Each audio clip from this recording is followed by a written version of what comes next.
Qui conduit le ministre de l'Éducation nationale à rencontrer les responsables du système éducatif. Échange alors avec les inspecteurs généraux à Boussanogo. Cette rencontre entre Kandia Kamara, ministre de l'Éducation nationale, et les inspecteurs généraux de l'Éducation nationale et ceux de l'enseignement technique a été un cadre d'échange qui a permis aux inspecteurs généraux de présenter à tour de rôle leurs structures, leurs attributions et leurs activités sur le terrain. Madame le ministre Kandia Kamara de l'Éducation nationale, après leur avoir prêté une oreille attentive, leur a exprimé ses encouragements avant de leur dire qu'elle compte sur leurs efforts pour sauver l'année scolaire. Je vous demande vraiment de reprendre votre bâton de pèlerin, d'aller dans les établissements, encourager les chefs d'établissement, encourager tout le personnel administratif et le personnel enseignant, afin que nous puissions... Amis d'Ivoire TV, bonsoir. Je voudrais vous saluer et vous remercier pour votre fidélité à notre télé. Nous sommes aujourd'hui à votre émission, Question à un expert. Nous avons l'honneur de recevoir un frère, quelqu'un que vous avez déjà reçu. Tous ensemble, nous avons déjà reçu ici, aux émissions de notre confrère Germain Kwasi. Ce monsieur, c'est Sostène Kofi. Monsieur Sostène Kofi nous fait l'amitié de venir aujourd'hui nous parler, nous donner son avis. On dit ce qu'il pense et ce qu'il conçoit sur l'école en Côte d'Ivoire. Monsieur Sostène Kofi, bonsoir. Je voudrais aujourd'hui dérober à l'habitude et vous demander à vous de vous présenter à nos amis d'Ivoire TV. Bon, en tout cas, d'abord je voulais commencer par remercier Ivoire TV pour... m'inviter à parler d'un sujet important qui est l'éducation, l'école ivoirienne. Je me présente, mon nom c'est Sostène Kofi Alibo. Je suis ivoirien. Je suis aussi un expert en ressources humaines. Je me suis spécialisé en formation en entreprise et en service. J'ai fait mes études, une partie de mes études en Côte d'Ivoire et j'ai fait aussi le reste aux États-Unis. J'étais à New York Institute of Technology où vous vous trouvez à New York. J'étais à Manhattan et après je suis allé à Long Island. Donc je préfère m'arrêter là. J'ai un master en ce qu'ils appellent ici Instructional Technology, qui n'est rien d'autre que la formation, ce n'est rien d'autre que la formation en entreprise et en service business. Et tout ça s'encadre l'éducation, s'encadre tout ce qui est formation. Donc voilà un peu comment je me définis sur le plan formation. Je suis un spécialiste en ressources humaines. Voilà. Merci Monsieur Kofi. Je voudrais donc vous remercier une fois de plus d'avoir accepté de venir nous parler de l'éducation en Côte d'Ivoire. Vous savez, vous et moi, nous savons tous que l'éducation aujourd'hui, à l'image de notre pays, l'éducation des enfants de la Côte d'Ivoire, à l'image du pays lui-même, est malade. Nous allons donc, avec vous, décortiquer cet aspect, voir les mots, les origines de ces mots, voir comment est-ce que nous pouvons proposer à la nouvelle administration, parce qu'aujourd'hui nous avons une nouvelle administration, des solutions pour que notre école puisse sortir de tout ce qu'elle connaît. Mais bien avant, je voudrais me permettre de vous poser une question d'actualité. Vous savez qu'aujourd'hui, l'actualité, c'est l'affaire d'ISK, Dominique Strauss-Kahn. Ce monsieur, ancien directeur général du Fonds monétaire international, est aujourd'hui l'objet de tout ce que tout le monde sait. Mais aujourd'hui même, ses avocats ont démenti quelque chose que la presse américaine disait au cours de cette semaine. La presse américaine notamment disait que les avocats de M. Dominique Strauss-Kahn avaient proposé de l'argent à la dame qui l'accuse de viol ou à sa famille. Et aujourd'hui, ces avocats ont démenti cela. Qu'est-ce que cela vous inspire? Et ils ont affirmé qu'ils sont certains que M. Dominique Strauss-Kahn sortira blanchi de cette affaire. C'est quoi ce que ce rebondissement vous inspire? Bon, moi, franchement, cette histoire est triste parce que, bon, Dominique Strauss-Kahn est une personnalité, je ne dirais pas importante, mais bon, qui veut dire beaucoup, qui a œuvré pour les pays en développement et même pour le monde, pour l'équilibre financier mondial. La jeune dame, je ne la connais pas, mais je sais qu'elle est mère seule. Donc la situation et ce drame-là, il est sérieux, il est pitoyable. Bon, je pense que les deux camps, surtout le camp de Dominique Strauss-Kahn, puisqu'il a plus à perdre, je suppose, que la jeune fille, diront et feront des déclarations, feront tout pour que, effectivement, la justice le blanchisse. Donc, pour moi, en toute sincérité, c'est une affaire triste que je n'aime pas en parler parce que, bon, c'est triste, c'est des choses qui arrivent dans la vie d'un homme et dans la vie d'une femme. Et puis, bon, c'est déjà vu. Voilà un peu mon sentiment concernant cette histoire. Merci, M. Kofi. Je voudrais donc revenir à notre sujet du jour, l'école ivoirienne. Aujourd'hui, est-ce que nous pouvons soutenir que notre école, c'est-à-dire l'école ivoirienne, forme des cadres compétents pour compétir avec les autres écoles? Avant de répondre à cette question pertinente, permettez-moi de vous dire que parler du système éducatif d'un pays quelconque, aujourd'hui nous parlons de la Côte d'Ivoire, du système éducatif ivoirien, n'est pas chose facile. Pourquoi? Parce que toutes les études qui ont été faites concernant la performance de l'école ou bien du système éducatif d'un pays sont tous d'accord pour dire qu'il y a un lien entre la santé économique, les inégalités sociales et la performance de l'école. Dans le cas de la Côte d'Ivoire, notre système éducatif est fondé sur le modèle hérité de la France. À la veille et même à l'indépendance, le président Houphouët-Boigny a fait de l'éducation sa première priorité, je dirais la priorité de ses priorités. Et en 70, il avait les moyens de sa politique, puisque l'économie ivoirienne se portait bien. Le président Houphouët-Boigny a construit des écoles primaires, des lycées, des collèges, une université, de grandes écoles, permettent même aux enseignants de vivre de manière suffisante. Nous avons eu les baux administratifs pour les enseignants, participer aux séminaires. Vraiment, il a mis le paquet pour l'éducation en Côte d'Ivoire. Et cela a duré jusqu'à, je dirais en 93. Depuis 90, nous avons commencé à voir les signes un peu du déclin de l'école ivoirienne. Et vous comprenez aussi, vous voyez aussi que depuis 90, nous avons commencé à avoir nos problèmes économiques. Après lui, le président Bédié est venu, il a continué un peu sur cette voie. Mais il faut reconnaître qu'à cette année-là, 95, 93, l'école ivoirienne était trop politisée, à mon sens. Ce qui a fait qu'il y avait beaucoup de problèmes au sein de l'école.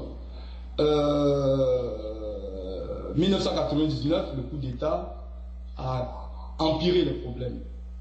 Donc, depuis ces années-là, pour répondre à votre question, il est difficile de répondre, de dire que depuis notre catastrophe et depuis même la guerre politico-militaro de 2001-2002, nous produisions les cadres. Vraiment, il est difficile de répondre parce que même nos formateurs ont besoin d'être revus. Nos formateurs ont besoin d'acquérir les connaissances modernes pour avoir des résultats performants à nos différents examens. Donc, pour être un peu dans le côté conservateur, je dirais que un peu de formation a été fait après tout ça. Mais sinon, il faut dire qu'il y a un problème sérieusement au niveau des produits. Je vais parler des élèves que nous formons aujourd'hui en Côte d'Ivoire. Il y a un problème. C'est quoi donc la solution à ce problème-là? C'est quoi donc les solutions à ces problèmes que nous connaissons? Bon, d'abord, je vais vous donner la définition générique un peu d'aujourd'hui, ce qu'on appelle éducation. Hein. Aujourd'hui, signifie plus couramment l'apprentissage et le développement des facultés physiques, psychiques et intellectuelles. Aussi les moyens et les résultats de cette activité de développement. Donc vous voyez que l'éducation, il y a plusieurs facteurs. D'abord, il nous faut avoir les locaux. Les locaux, c'est-à-dire les écoles. L'école est l'endroit où l'enseignant et les élèves se rencontrent, où l'enseignant enseigne. Donc l'école, l'institution, immeuble et tout ça, nous avons des problèmes à ce niveau-là. Nous avons moins, ce qui fait que les élèves sont entassés dans les classes, ce qui rend la vie ou bien le travail même difficile pour l'enseignant. Donc nous avons ce côté infrastructure, nous avons le côté aussi qualité des enseignants. Parce qu'aujourd'hui, l'éducation a plusieurs formes. L'éducation moderne aujourd'hui demande à ce que le formateur, l'enseignant, soit imprégné un peu de tout ce qui est technologie, de support pour son instruction. Je veux dire, pour l'enseignement des élèves, nous avons ça. Nous avons aussi et surtout le déconnectement des parents avec le système éducatif. Il va falloir trouver un système où le parent est responsable, le parent est impliqué dans la formation de son enfant. Il y a ça, mais pour vous dire vrai, moi je pense que la Côte d'Ivoire et les Ivoiriens n'ont pas encore décidé de quelle société nous voulons, quel citoyen nous voulons pour quelle société.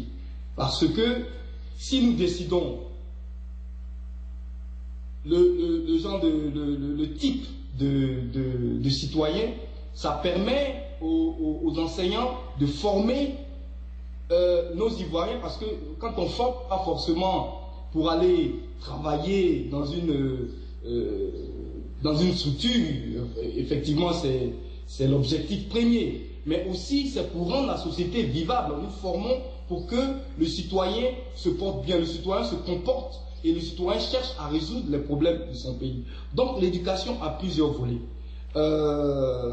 Donc nos problèmes sont nombreux. D'abord les locaux, nous n'avons pas assez. Nous avons un problème au niveau des formateurs qu'il faut aussi revoir. Nous avons un problème d'équipement, c'est-à-dire l'équipement même pédagogique qui doit être revu. Et nous avons enfin l'apport des parents. Donc voilà un peu, je pense, le contour, un peu bref, pour ne pas aller dans trop de détails, nos problèmes. Voilà un peu. Oui, ben vous avez énuméré véritablement les problèmes qui touchent l'école ivoirienne, les locaux, les formateurs, c'est-à-dire les enseignants eux-mêmes, qui doivent aujourd'hui revoir leur copie, je veux dire, leur copie de formateurs, les équipements, le matériel dont on a besoin pour former les enfants et l'apport des parents. Je commencerai par l'apport des parents. L'apport des parents, quand vous parlez, je pense que vous faites allusion un peu au système éducatif américain. Ici aux États-Unis, les parents ont un rôle essentiel. Les enfants ont beaucoup de devoirs et les parents doivent suivre cela. Je pense que c'est de ça que vous faites véritablement allusion. Mais est-ce que dans un pays comme la Côte d'Ivoire, où le père et la mère ont des difficultés pour trouver à manger pour les enfants, est-ce que cela peut véritablement se concentrer sur l'éducation de leurs enfants? Si non, qu'est-ce que nous devons faire? Qu'est-ce qu'aujourd'hui la nouvelle administration doit faire pour que cela soit une réalité? Parce qu'un pays sans école est un pays sans avenir. Voilà la question. Oui, avant de commencer en introduction, j'ai dit que c'était difficile puisque le plus souvent les inégalités sociales et puis la santé de l'économie du pays joue un peu sur la performance scolaire. En Côte d'Ivoire aujourd'hui, nous avons traversé une crise. j'écoutais Jean-Louis Billon, le président de la chambre, je crois, la chambre économique et industrielle de Côte d'Ivoire, qui disait que nos entreprises n'existent plus et que le système économique, c'est-à-dire les industries qui emploient et tout ça, sont à plat et qu'il va falloir reconstruire ce tissu industriel et économique qui est la base de notre pays. Donc vous voyez un peu qu'un parent qui n'a pas de travail, c'est difficile pour lui il ne serait-ce qu'acheter un cahier pour son fils. Un enfant qui n'a pas de cahier qui va à l'école, vous voyez un peu que c'est difficile pour le prof de lui donner des cours. Il peut lui donner des cours par exemple, mais il n'a rien à écrire. Ce qu'il faut retenir, il faut écrire, il ne peut pas le faire. Un enfant qui n'a pas mangé par exemple, il va en classe, il dort, il est fatigué. Tout ce que vous allez dire, ça ne l'intéresse pas. Donc en fait, c'est vrai, les inégalités, les problèmes de guerre, de réfugiés et tout ça a un impact sur l'éducation d'un enfant, donc sur le système éducatif d'un pays. Cela est juste. Ok, donc qu'est-ce que nous devons faire? C'est-à-dire, est-ce qu'il faut que la nouvelle administration, parce qu'en fait, ce que je veux que vous puissiez lancer ce message à la nouvelle administration, pour que cette administration comprenne que son rôle, c'est d'abord de trouver du travail aux parents, pour que les enfants puissent aller à l'école. Et ensuite, nous allons parler de ce que vous avez énuméré, l'équipement scolaire. Parce que nous savons aujourd'hui, quand nous voyons les statistiques, nous savons aujourd'hui, il y a une inégalité entre l'accroissement de la population. Vous savez que la population ivoirienne est une population jeune. Et l'accroissement, il y a une inégalité entre cet accroissement et les infrastructures. Qu'est-ce que le ministère du Plan? Parce qu'aujourd'hui, il y a une nouvelle administration, je pense que c'est le rôle des intellectuels comme vous de pouvoir interpeller cette administration là-dessus. Aujourd'hui, il y a cette inégalité. Qu'est-ce que nous devons faire pour pouvoir parier à cela? Bon, comme je vous ai dit au début, je pense que tout pays a un système éducatif qui lui est propre. En Côte d'Ivoire, il va falloir avoir un grand sommet de l'éducation qui va réunir nos hommes politiques, nos entrepreneurs, nos décideurs, en tout cas toute la composante de la société ivoirienne, pour qu'ensemble, ils décident d'abord quels citoyens nous voulons, pour quelle société. Parce qu'il faut que nous lançons les bases d'une éducation vraie, c'est-à-dire avec un objectif fixé. Est-ce que nous voulons former des enfants qui ne croient pas au respect des autres? Est-ce que nous voulons former des enfants qui seront concernés par le travail? Et tout ça, c'est des questions de société. Il faut qu'on sache quel genre de citoyen, quel genre d'individu on aimerait avoir.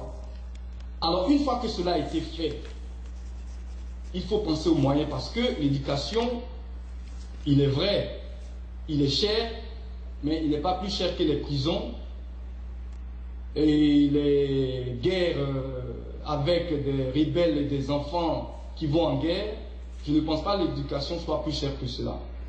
Et puis les prisons, les gens qui sont en prison, si nous avions une éducation, un système éducatif performant, nous aurons moins de prisonniers. Et ces gens-là pourront travailler, payer les impôts et faire tourner l'économie.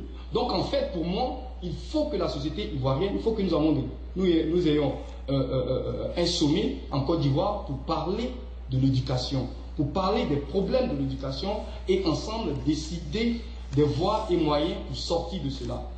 D'abord, dans un premier temps, il faut que nous comprenions que au moment où nous faisons les guerres et que nous ne pensons pas à l'éducation de nos enfants, les autres pays limitrophes, eux, forment leurs jeunes. On parle aussi d'intégration sous-régionale. Ça veut dire quoi? Ça veut dire que une fois que cette intégration est faite, le petit de la Haute-Volta ou bien du Sénégal ou bien de la Gambie peut venir en Côte d'Ivoire travailler. Donc, si l'Ivoirien lui-même, qui est celui, n'est pas formé, il ne pourra pas compétir avec les enfants de son âge ou bien les gens de son âge qui viendront des pays limitrophes. Donc, c'est un problème crucial. Il faut que la nation y fasse et démontre qu'ils sont concernés par l'éducation. Une fois que cela a été fait, nous pourrons énumérer les problèmes qu'il y a, parce que les problèmes ne sont pas seulement d'ordre matériel.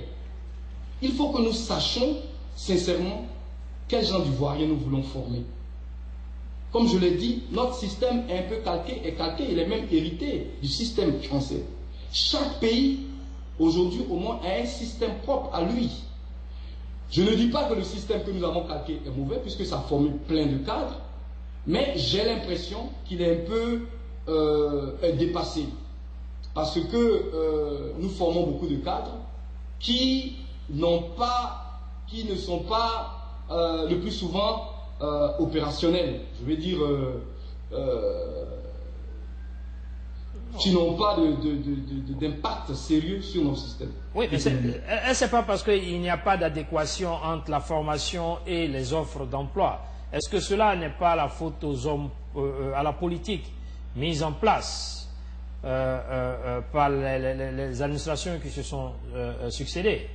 Oui, il peut avoir cela. Oui, je suis tout à fait d'accord avec vous. Mais cela aussi est dû parce que on peut avoir des industries, on peut avoir toutes les sociétés qu'on veut dans un pays. Mais si la main-d'œuvre n'est pas qualifiée, qu'est-ce que vous voulez qu'il fasse? Donc ça veut dire que c'est nous, au niveau du système éducatif, qui doit revoir un peu nos copies. Pourquoi est-ce qu'il y a trop d'échecs? Pourquoi est-ce que nos enfants ne se comportent pas sur le plan civique, n'ont pas de comportement de citoyens modernes? Et tout ça. Donc en fait, c'est un problème politique, c'est un problème national qu'il faut se poser. Je ne pense pas, à ma petite mémoire, que la Côte d'Ivoire s'est une fois eu un grand colloque sur notre éducation, sur notre système éducatif. Et je pense qu'aujourd'hui, à 50 ans d'indépendance, il est temps que nous sachions exactement ce que nous voulons comme citoyens. Je ne sais pas si je me fais comprendre. Parce que on peut former des gens pour travailler dans les industries, dans les sociétés et tout ça. Et puis ces personnes-là aussi n'ont pas, je prends un petit exemple, l'amour du pays, par exemple. Donc l'éducation a plusieurs facettes. Ce n'est pas forcément pour aller travailler dans les industries. Il y a aussi tout ce qu'on a de culturel qu'on veut transmettre aux générations qui suivent, quelle que soit la discipline qu'on apprend. Moi, je peux enseigner les maths, et pendant que j'enseigne les maths, par exemple, je peux, de par mon comportement, par la manière de m'habiller, ce que je dis et tout ça, contribuer au civisme, au comportement des citoyens qui n'est pas forcément professionnel. Donc en fait, c'est ça, hein, c'est tout un paquet, c'est pas forcément travailler. Bon, il peut y avoir des industries, il peut y avoir des sociétés qui sont prêtes, mais si nos gens ne sont pas formés, on ne peut pas les embaucher. Donc on a un échec parce que je pense qu'on n'a pas encore bien défini quel genre de citoyen, quel genre d'étudiant en fait on veut sur le marché. Voilà, aujourd'hui on parle beaucoup de technologie. C'est par exemple un domaine où il y a un fossé aujourd'hui en Côte d'Ivoire. Tu vois, sur le plan scientifique, nous avons une demande énorme, nous avons un besoin énorme. Ce côté-là aussi, il faut qu'il y ait une volonté nationale, il faut qu'il y ait une volonté gouvernementale pour mettre un accent sur tout ce qui est science et tout ce qui est... Voilà un peu. Oui, mais nous savons que la Côte d'Ivoire est le pays où, je dirais, toute l'Afrique de l'Ouest venait former les scientifiques. Nous avons l'Institut Polytechnique de Yamoussoukro qui forme, qui a l'ENSA, il y a l'INSET, l'ENSA, et nous avons l'IAB, toutes ces écoles techniques qui formaient des scientifiques.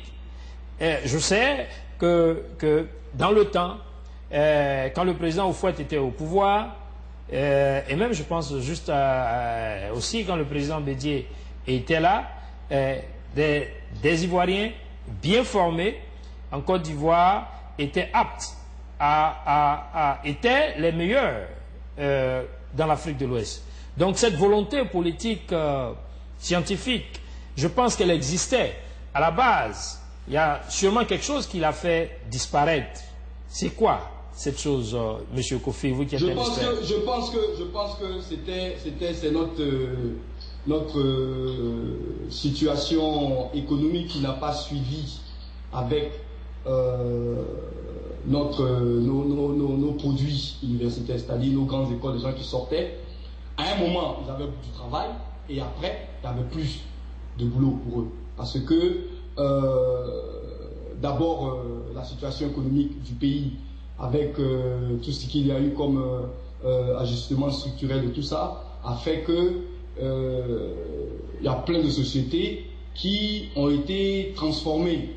Bon, les sociétés qui ont été privatisées, quand c'est privatisé, ça veut dire qu'on peut venir plus réduire le nombre d'employés et tout ça. Mais je pense que aussi, il ne faut pas former pour former. Si vous formez des jeunes qui n'ont pas de débouchés, vous voyez un peu que ça crée des problèmes. Et nous la vivons aujourd'hui. Vous avez des gens qui ont des maîtrises, soit en lettres, soit je sais pas moi, en maths, et qui n'ont pas d'emploi. Donc il faut que la formation suive l'évolution économique, la santé économique du pays doit refléter aussi notre formation. Il faut que les jeunes que nous formions puissent être embauchés. Donc c'est pour cela que je vous dis qu'il faut qu'il y ait une concertation entre les hommes d'affaires, les entrepreneurs, les politiciens et les décideurs pour ensemble décider quel type de gens, quelles sont nos demandes d'abord, et puis aussi quel genre d'Ivoiriens nous voulons former. Nous avons très bien compris. Donc voilà un peu. Il faut que ça suive. Il faut que la formation et la santé économique du pays suivent. Vous pouvez former des gens qui n'ont pas de travail, et vous pouvez former aussi des gens qui ont du travail, mais qui n'arrivent pas, par exemple, à joindre les deux bouts. On peut avoir du travail et puis être dans des situations difficiles. Donc en fait, c'est un peu ça. Il faut que la formation suive l'emploi. Merci beaucoup, M. Kofi. Je voudrais aborder un sujet que nous n'avons pas encore touché au niveau de la formation. Vous savez, depuis les années 1990, nous avons connu ce qu'on a appelé l'école, je dirais... Nous avons vu naître un peu partout des écoles professionnelles qui formaient les gens au rabais. Hein? L'objectif, c'était l'enrichissement. On avait appelé ce phénomène les écoles boutiques. Nous avions des grandes écoles qui sortaient de n'importe quel immeuble, dans n'importe quel quartier, où les enseignants et les promoteurs n'étaient pas qualifiés. Et aujourd'hui, toutes ces grandes écoles-là ont formé des gens qui sont sur le carreau et dont la formation, selon moi, n'est pas véritablement au niveau où elle devait être. Est-ce que ce phénomène-là n'est pas aussi une des raisons essentielles, je dis bien essentielles, de ce que nous connaissons au niveau de notre école? Et si oui, qu'est-ce que nous devons faire pour mettre fin à cela? Bon, il faut dire que les écoles privées ne sont pas tous mauvaises.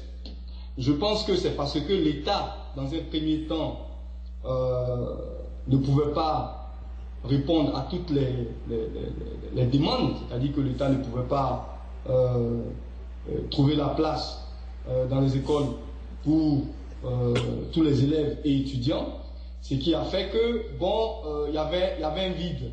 Et ce vide-là a été comblé par l'initiative privée. Donc les gens ont construit des écoles. Maintenant, où il y a problème, c'est que notre structure au sein de l'éducation nationale ne vérifie pas l'éducation donnée dans ces institutions. Parce que ce rôle-là revient au ministère de l'Éducation de vérifier le contenu de l'éducation dans le système privé. Les enseignants, leur niveau, leur méthode, et tout ça, c'est les inspecteurs de l'enseignement, je suppose, de l'éducation nationale, qui doivent vérifier et voir si ces écoles-là sont conformes aux normes qu'attend le gouvernement ivoirien. Donc, en fait, c'est vrai, il y en a beaucoup qui ont sont des boîtes à sous, mais le plus souvent, je pense que c'est l'État qui doit faire en sorte que, bien qu'il soit dans un système privé, qu'il vérifie le contenu des cours et la qualité aussi de ces écoles-là.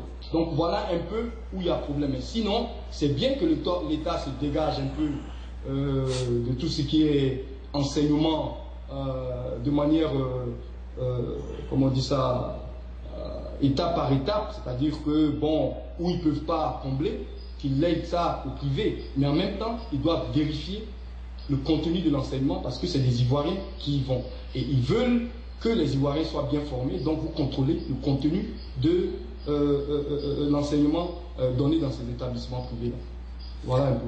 Merci à ce niveau. Je voudrais maintenant que nous parlions du phénomène des syndicats dans les écoles et dans les universités. Nous savons aujourd'hui que les universités sont fermées. Ce n'est un secret pour personne, le rôle que la FESI, la Fédération estudiantine scolaire de Côte d'Ivoire, a joué dans la détérioration de notre système éducatif. Et là, je pèse mes mots. Je voudrais vous demander, vous qui êtes un expert dans le domaine éducatif, est-ce que vous pensez qu'il est opportun que des étudiants et des élèves puissent s'organiser, se retrouver en syndicat pour revendiquer? Voilà la question générale que je vous pose. Bon, je pense que, encore une fois, c'est pour cela que j'y tiens à ce que, en Côte d'Ivoire, nos responsables politiques, même à l'Assemblée nationale, se penchent sur le problème de l'éducation. Parce qu'il faut qu'on sache quel genre de société, quel genre de citoyens nous voulons former. Je pense que les syndicats, bon, le mot syndicat est fort pour moi, pour des étudiants. Mais une chose est sûre, les étudiants doivent s'organiser dans n'importe quel niveau de leur lycée, au collège, à l'université. Et il faut faire en sorte qu'il y ait une pluralité de sensibilités. Vous voyez un peu que ça peut réjaillir dans la société elle-même. Nous voulons des citoyens qui prennent la démocratie. Nous voulons des citoyens qui règlent leurs problèmes par la discussion, mais pas par le fusil et les machettes. Donc, il faut permettre aux étudiants de dialoguer entre eux, de résoudre leurs problèmes, leurs différences par la parole. Donc, en empêchant les étudiants ou les élèves de s'organiser, je préfère syndicat, ça fait un peu ouvrier de trucs et tout ça, c'est un peu fort pour eux, mais qu'ils s'organisent pour poser les problèmes de tous les jours qui les concernent. Le prof qui n'a pas de craie, le prof qui vient en retard, le prof qui ne comprenne pas quand il enseigne, leurs dortoirs qui sont remplis de cafards, bon, leurs lits qui sont pas assez, c'est tout à fait normal qu'ils en parlent. Mais ce que moi je déplore avec nos jeunes, et ça je pense que ils ont été instrumentalisés par les politiciens, c'est qu'ils fassent de la politique politicienne. Et ça c'est grave. Ils ont le droit d'appartenir au parti politique qu'ils veulent, mais qu'ils sachent qu'il faut qu'ils se forment, il faut qu'ils soient prêts, il faut qu'ils vivent leur jeunesse, c'est-à-dire qu'ils apprennent, qu'ils aient l'apprentissage de toutes les étapes de la vie, et une fois qu'ils sont dehors, une fois qu'ils sont professionnels, une fois qu'ils sont dans la vie, ils prennent leur cas, et puis ils se comportent en politiciens. Mais sur les campus, dans les lycées et collèges, poser des problèmes politiques d'ordre social, je pense que c'est un peu trop fort pour nos étudiants. Parce que qu'est-ce que ça fait? Ça fait en sorte qu'ils ne sont pas concentrés sur leurs études. Ils ne sont pas concentrés sur être le meilleur en classe. Tu vois, ils sont tout de suite, ils se disent que sans diplôme, sans formation, ils peuvent être quelqu'un. Parce qu'ils sont leaders d'un syndicat et tout ça. Donc il faut tuer cela. Mais je suis pour qu'il y ait une diversité de pensée au sein de nos étudiants pour renforcer notre démocratie, pour qu'il soit l'apprentissage de la démocratie. Il ne faut pas tuer les mouvements ou bien les organisations estudiantines sur les campus. Je ne pense pas que ça va aider, ça va contribuer à notre société que nous voulons démocratique. Donc voilà un peu ma position sur l'organisation des étudiants sur les campus et collèges. Est-ce que vous pensez, la question que je vais vous poser, c'est une question très directe. Selon vous, quel est le rôle réel qu'un syndicat comme la FESI a joué dans la détérioration de l'école ivoirienne et dans la crise que nous avons connue? Bon, il faut dire que la FESI elle-même est un syndicat, c'était vraiment il est, je ne pense pas qu'il soit dissous encore. Je crois qu'ils ont failli à leur objectif. Ça devrait être des jeunes qui avaient plein d'ambition pour l'école et pour leur vie à l'école et qui ont été récupérés par les professeurs qui, eux, étaient politiques, appartenaient à des partis politiques. Et ils ont instrumentalisé les élèves. Ce qui a fait que ça réjaillit sur l'école. Comme je venais de vous le dire, une fois que l'enfant est concerné par les grèves et que entre eux, on leur donne des sous ou bien qu'ils se sentent importants, ils se voient à la télévision, dans les journaux, parce qu'ils parlent, parce qu'ils ont tenu telle position, parce qu'ils ont fermé telle école, vous voyez que ça donne un autre sens à l'école. Tu vois, ils ne vont plus à l'école pour apprendre, pour se développer, pour se former. Ils vont à l'école pour s'organiser en syndicats politiques instrumentalisés par les professeurs eux-mêmes qui appartiennent à des partis politiques pour des fins qui ne sont pas à loi, puisque qu'est-ce qu'ils font? Comme les écoles, on tabasse les profs qui ne suivent pas, on frappe les autres étudiants qui ne partagent pas leur point de vue. Et vous voyez que l'école, tout de suite, nous avons une année blanche. Parce qu'un professeur ne peut pas enseigner dans une situation d'insécurité. Un élève même ne doit même pas aller à l'école dans une situation d'insécurité. Donc, la FESI, comme nous l'avons connu, a été néfaste pour l'école ivoirienne. Mais encore une fois, il ne faut pas jeter le bébé avec l'eau qui a servi à le laver. Tu vois, je pense que la FESI peut exister. Bon, d'autres ne veulent pas parce que nous n'avons pas une mémoire, nous n'avons pas, ils n'ont pas été positifs. Nous avons une mémoire, je vais dire, pas positive de FESI. Mais il faut, moi je pense que ça sera superbe de les voir se transformer. Tu vois, de les voir s'organiser et poser les problèmes qui les concernent. Tu vois, concernant leur vie, le fait qu'aujourd'hui ils sont encore au tableau, qu'ils n'ont pas de tableau magnétique, qu'ils n'ont pas de calculatrice, qu'ils n'ont pas d'ordinateur dans leur classe, qu'ils n'ont pas. Voilà les problèmes qu'ils n'ont pas de bus parce qu'ils veulent. Et tout ça, c'est des vrais problèmes. Mais qu'ils transforment cela en problèmes sociaux parce que les professeurs ne sont pas payés à temps, vous allez vous mettre avec eux pour tout. Bon, je peux comprendre, mais ça a été un peu, ils ont été un peu instrumentalisés. Il faut les laisser se transformer, mais surtout, permettre qu'il y ait d'autres petites organisations. Et l'État a le devoir de faire respecter les normes et les lois, quel que soit le groupe de personnes. Ce n'est pas parce qu'on est étudiant qu'on est au-dessus de la loi, quand même. Un étudiant qui porte main à un autre étudiant, il doit être traduit, on doit porter plainte contre lui. Voilà. Et dans les campus, les écoles, peut-être pas forcément des policiers, mais on peut trouver des moyens. Il y a plein de gens qui n'ont pas de boulot. On peut trouver des moyens pour avoir, par exemple, des policiers civils sans armes sur les universités, pour être des liaisons entre l'université et la police en cas où il y a des problèmes. Mais en tout cas, réorganiser un peu notre école pour que ça reflète un peu la société que nous voulons, les hommes que nous voulons dans une société démocratique. Je ne suis pas pour que la FESI soit dissoute, je suis pour que la FESI se transforme et vous verrez que ce sera avec plaisir que tous les Ivoiriens vont voir ce mouvement-là revenir vraiment et faire ce qu'il doit faire. Le MESI a existé, le MESI comment on dit ça, a fonctionné sans qu'on parle de brutalité. Il y a eu peut-être le cas Bizier, mais c'est un cas isolé. Donc voilà un peu comment on peut le faire. La seule différence avec le MESI, c'est qu'il n'y avait pas un autre mouvement d'étudiants pour faire la vérité et faire en sorte que, encore une fois, l'esprit de démocratie entre les étudiants prenne place. Donc, pour répondre à votre question, oui, la FESI a été néfaste pour l'école, mais il faut reconnaître que c'était des enfants qui ont été manipulés par les politiciens. Et aujourd'hui, nous sommes tous témoins, nous avons vu un peu à quoi ils ont servi, tuer les gens, brûler des gens, cacher des armes. C'est pas ça l'école, c'est pas ça l'esprit que nous voulons mettre, donner à nos étudiants. Parce que, en tant qu'étudiants, vous les amenez à avoir un esprit de guerre. Une fois qu'ils ne sont pas étudiants, imaginez un peu. Vous en trouvez beaucoup dans la rébellion et tout ça. Donc voilà, c'est un peu ça qu'il faut éviter. Oui.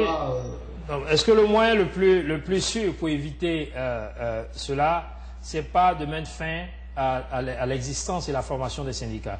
Je reviens là-dessus simplement parce que vous savez, dans l'organisation universitaire, il y a ce qu'on appelle les délégués d'amphi, les délégués de groupes de TD. Et le rôle de ces derniers, c'est de poser des problèmes académiques, des problèmes d'écrit dont vous avez parlé, des problèmes de formation de groupes de TD, des problèmes de fonctionnement du système éducatif. Voilà le rôle des délégués de TD. Et si on accepte la formation des syndicats, aujourd'hui, l'expérience que nous avons eue, partant du MESI jusqu'à la FESI, ces expériences n'ont pas été positives.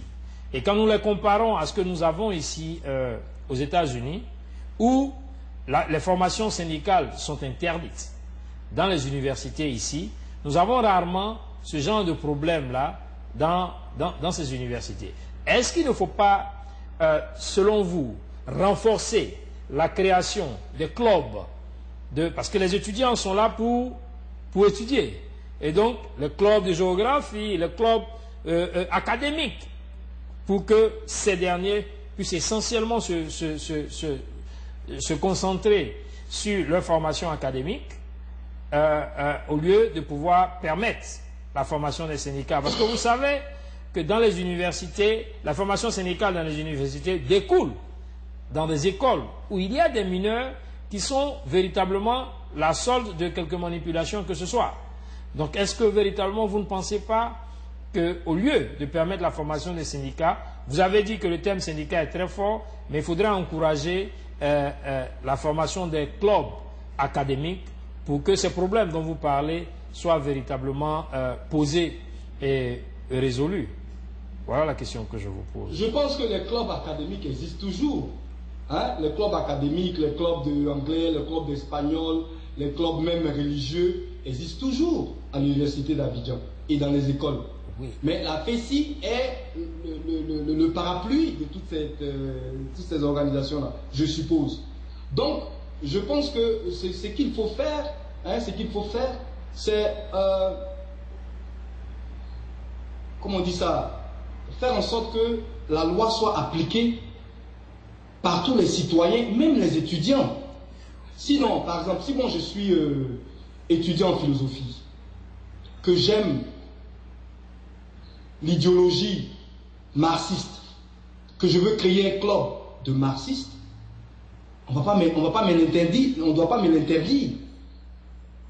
Au nom de la diversité des pensées et tout ça, on ne doit pas me l'interdire.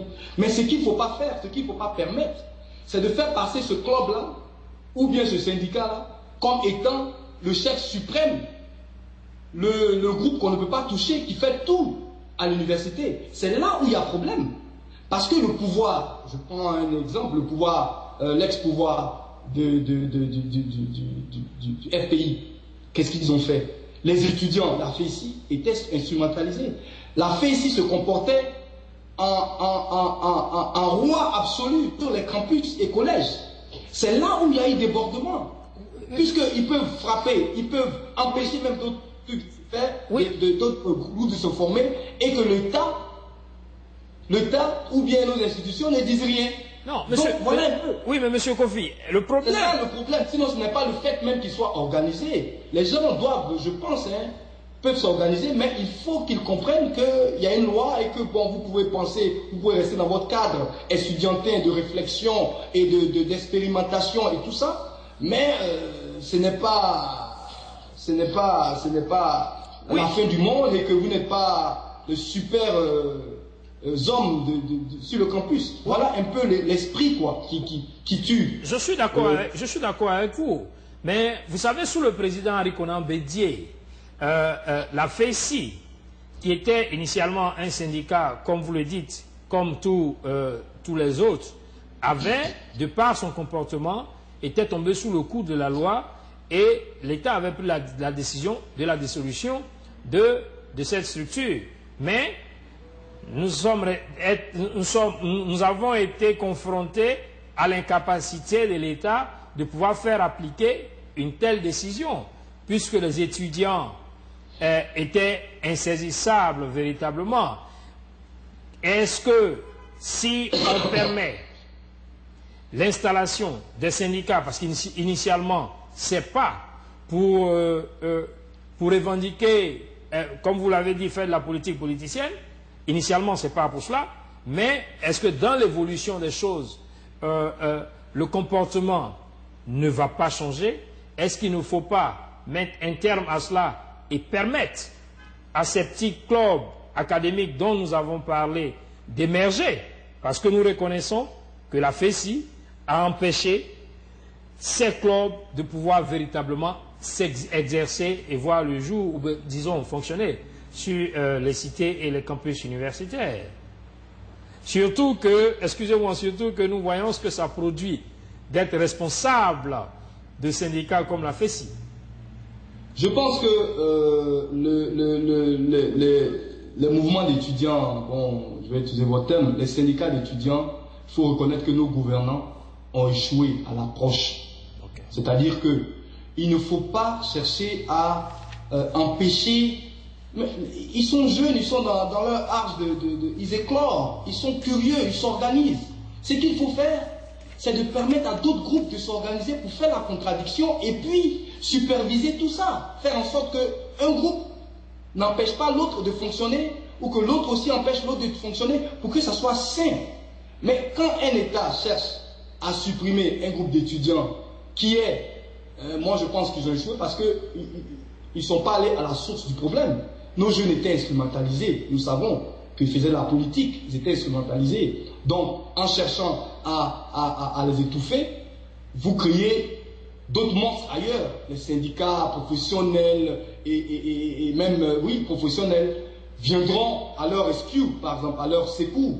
Donc, ce qu'il faut faire plutôt, comme je le dis, il faut permettre la pluralité des idées sur nos campus. Et puis, l'État a le droit de contrôler tout ce qui est débordement. Les porter-main, les armes et tout ça, mettre les gens à la justice, les juger, les mettre en prison. Voilà ce qu'il faut faire. Aux États-Unis, c'est ce qui se passe. Okay. C'est ce qui se passe. Les gens ont le droit, vous allez sur le campus, vous avez le Black Association here, les ingénieurs here et tout ça. Mais ils savent leurs droits, leurs limites. Encore une fois, ça revient à l'éducation. Vous voyez? Parce que nos jeunes jusqu'à l'université ne savent pas qu'il faut discuter. Ça veut dire quelque part que à l'école primaire, au collège et au lycée, on ne leur a pas inculqué cela dans le système éducatif. Ils n'ont pas été formés pour comprendre et respecter la différence. Et ça s'enseigne. Ça ne se reçoit pas comme ça s'enseigne. Dans nos cours, l'instruction et tout ça, il faut que tout ça soit enseigné à nos enfants dès la maternelle. Comprendre que la différence, tu vois, comprendre la différence, pardonner, respecter la différence des autres, comprendre qu'on résout les problèmes en dialoguant, comme le disait notre père fondateur. Tu vois, toutes ces valeurs-là n'ont pas été inculquées, n'ont pas été incluses dans notre curriculum, dans notre système pédagogique. Donc, ça crée des problèmes. Quand ils arrivent à l'université, quand ils sont au lycée, ils n'ont pas tout ça. Ils perdent un peu ces repères. Et qu'est-ce que les autres font? Ils attendent et ils les récupèrent pour des fins politiques. Vous voyez? Donc je ne pense pas qu'on doit retourner dans la même erreur. Je suis d'accord avec vous. Ceux qui ont utilisé ça, vous avez vu que ça n'a pas marché. Tu vois? Il ne faut pas que on essaie d'imposer des choses aux étudiants. Et puis pour une société qui se veut démocratique, qui veut des citoyens qui vont voter, mais qui ne prennent pas les armes, qui ne s'organisent pas en rébellion, et tout ça pour diviser un pays, ou bien pour revendiquer, je ne sais pas moi, l'ivoirité et tout ça, il faut les éduquer. Il faut que dès le primaire, dès le collège, on leur inculque certaines valeurs, comme par exemple la discussion, et faire en sorte aussi qu'ils expérimentent ce genre de choses-là. Vous savez, les gens, il y a plusieurs manières d'apprendre. Hein. Il y a en écoutant, en voyant, et puis en touchant, en faisant en même temps. Donc il faut inclure tout ça dans notre système éducatif pour que nos enfants, arrivés à l'université, au collège et tout ça, aient une certaine valeur. Quelle valeur? On doit décider ensemble. Je sais qu'une société démocratique, c'est ce que nous voulons en Côte d'Ivoire. Donc préparons nos enfants à cela. Aujourd'hui en Côte d'Ivoire, nous avons beaucoup de problèmes. Nous avons par exemple le problème des jeunes filles qui ne sont pas formées, les jeunes filles qui ne vont pas à l'école. Et tout ça, c'est des problèmes sérieux. Pour un jeune pays comme la Côte d'Ivoire, nous n'avons pas le luxe d'exclure les filles à la formation. Donc c'est des problèmes sérieux que l'État, et je pense que la Côte d'Ivoire doit se réunir de manière urgente pour décider et mettre les moyens pour relancer l'école ivoirienne. Sinon, monsieur, je vous dis, dans 10 ans, moi j'entends les gens parler de oui, étrangers ici, mais ils n'ont rien vu encore. Hein, parce que le boulot, les travaux, le travail en Côte d'Ivoire, les industries qui vont investir en Côte d'Ivoire, qui vont venir s'installer en Côte d'Ivoire, eux, ils n'ont pas de problème de qui vient d'où, ils n'ont pas de problème, et ce n'est pas ça leur problème. Leur problème, qui peut faire le travail pour eux. Donc, si le gars quitte au Mexique, qui vient, qu'il est bon, ils le prennent. Mais si nos jeunes ne sont pas formés, pour travailler avec l'outil technologique, s'ils ne sont pas aux pointes, comment on dit ça, à la formation de pointe d'aujourd'hui, écoutez, dans 10 ans, 15 ans, je vous dis que nous aurons de sérieux problèmes en Côte d'Ivoire. Voilà un peu. Donc sur le plan syndical, il faut plutôt laisser les élèves faire en sorte qu'il y ait la compétition au niveau des idées à leur truc, et l'État doit superviser tout ça pour ne pas que d'autres pensent qu'ils sont intouchables. Voilà un peu le problème, je crois, avec les étudiants sur les campus. Merci M. Goufi, je pense que vous avez été très clair. Selon vous, pour redorer le blason de l'école ivoirienne, il faut que l'éducation civique et morale soit enseignée depuis la maternelle. Je voudrais, amis d'Ivoire TV, vous rappeler que ce soir, nous avons l'honneur de recevoir un frère qui nous fait cette amitié de venir nous parler de l'école ivoirienne et de ce que nous devons faire pour redorer le blason de cette école. C'est M. Sostène Kofi, qui est expert en ressources humaines. Notre émission tire à sa fin. Je voudrais, M. Kofi, vous demander si aujourd'hui, vous avez en face de vous la nouvelle administration, notamment le président Alassane Dramane Ouattara et son ministre de l'Éducation nationale, parce que c'est de l'Éducation nationale que nous parlons, qu'est-ce que vous allez leur dire pour que notre école puisse sortir de la crise qu'elle connaît? Il faut dire que je leur demanderai d'abord, vu la situation actuelle de délabrement total de notre économie, d'avoir des écoles pilotes, puisqu'on ne peut pas tout changer le système maintenant par faute de moyens, faire en sorte que nous ayons des écoles où nous pouvons former nos jeunes de manière scientifique et moderne. C'est-à-dire quoi? C'est-à-dire des écoles isolées de tout ce qui est distraction, des écoles équipées, des professeurs qui sont formés et qui tiennent compte de la nouvelle technologie, la technologie moderne, la pédagogie plutôt moderne de la formation dans ces écoles-là, pour que par la suite, ces petites écoles-là deviennent des modèles qu'on pourra multiplier à travers toute la Côte d'Ivoire. Parce que aujourd'hui, il faut dire que il faut vraiment se pencher sur l'éducation. Et sachant l'état de l'économie aujourd'hui en Côte d'Ivoire, nous ne pouvons pas dire oui, il faut créer 20 universités, il faut créer tant et puis recommencer tout à zéro. Mais néanmoins, tout en réfléchissant au problème, nous pouvons avoir des écoles satellites, des écoles modèles, des universités modèles. Une université existant déjà.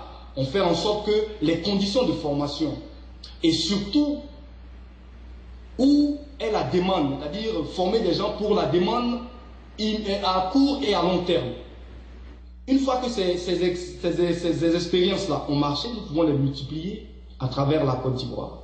Donc, je leur dirais de mettre l'attention, de se pencher sérieusement sur nos écoles et les transformer un peu, avoir des écoles plutôt modèles de ce qu'on aimerait avoir comme école dans le futur, à long terme plutôt. Voilà un peu ce que je leur dirais.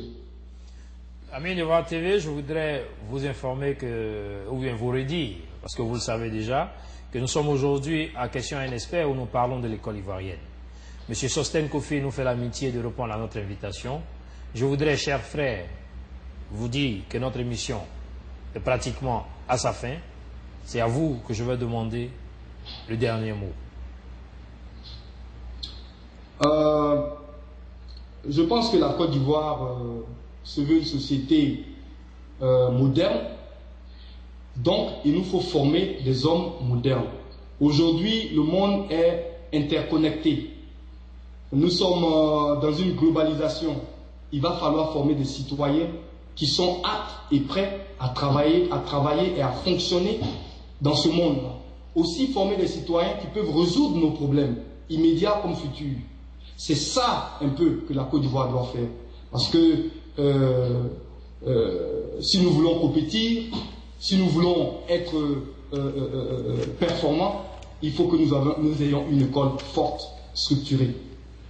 L'école est certes chère, mais les prisons, les guerres civiles, fêtes d'enfants et tout ça est plus cher. Donc il faut mettre l'éducation comme une priorité. Voilà un peu ce que je peux dire pour conclure. Monsieur Sostène Kofi nous dit que l'école est certes chère, mais les prisons sont beaucoup plus chères. Il faut donc miser sur la formation des jeunes, sur la création d'écoles, sur la création d'universités. Et il a insisté ce soir, il a invité la nouvelle administration à appeler pour une concertation nationale sur l'école ivoirienne. Je voudrais, chers frères, vous remercier pour ce que vous nous avez dit ce soir. Selon vous, pour redorer le blason de l'école ivoirienne, il faut enseigner l'éducation civique et morale. Je pense que là, vous rejoignez le président Alassane Dramane Ouattara qui a dit qu'il va insister pour que cela soit réinstauré dans le système éducatif. Je voudrais donc vous remercier pour votre amitié à Ivoire TV, vous remercier d'avoir répondu à notre invitation et vous dire à vous, amis d'Ivoire TV, bonsoir et à très bientôt. Merci.